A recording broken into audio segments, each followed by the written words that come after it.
DJ Priyansh अत्रौटी।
अत्रौटी।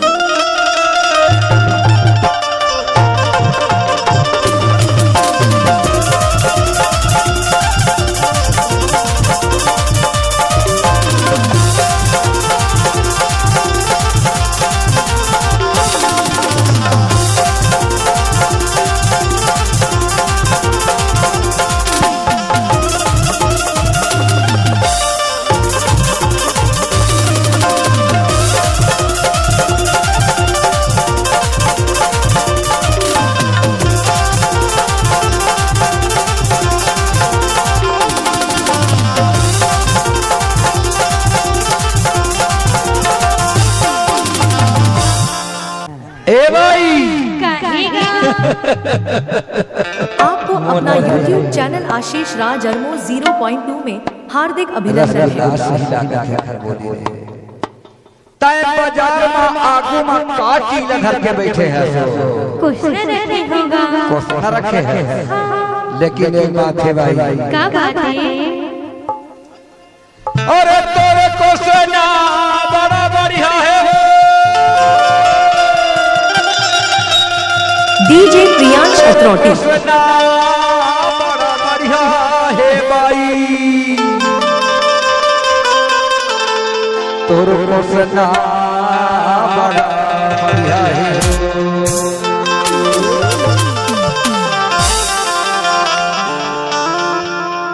तोरो को सेना बड़ा बढ़िया है भाई।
Ajju DJ sound Atrauti.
साढ़े डीजे प्रियांश अत्रौटी। ऐसे ही ऑर्केस्ट्रा गाना सुनने के लिए हमारे YouTube चैनल आशीष राज अरमो को सब्सक्राइब जरूर करें। धन्यवाद।